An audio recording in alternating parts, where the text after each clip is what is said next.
In just 1 minute, let's learn important functions of Excel. What is nested ifs? When there are multiple conditions which you want to check, you can put a nested if. So what we are trying to tell here is, if this condition is true, then show me answer as this. Else, if this condition is true, show me answer as this. And if, so there are like multiple if statements. If not this, then check if this is true. If not this, then check it if this is true. Now don't get so confused. Let's take an example. So here we want 3 different results. If my score is greater than 65, then show me A grade. If it is between 40 and 65, then show me B grade. And if it is less than 40, then show me as C grade. All right. So let's try to put an if statement here. Is equal to if D12 is greater than 65, then show me A grade. Correct?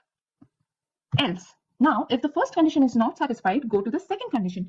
But in the second condition, I have 2 values and both the conditions should be fulfilled, right? I need a value which is less than 65 but greater than 40. So here we'll use our AND function.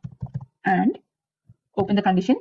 D12 is less than 65, comma, and D12 is greater than 40.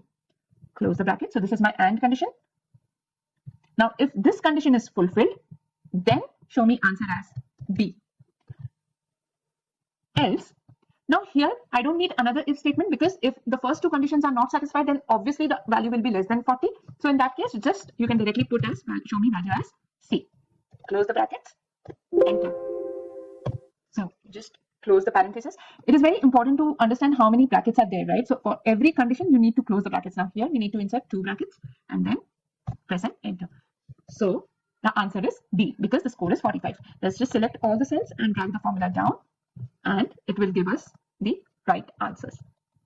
You can download this sheet from the link given in the description box. Do check out the next video to learn the next function. Thank you.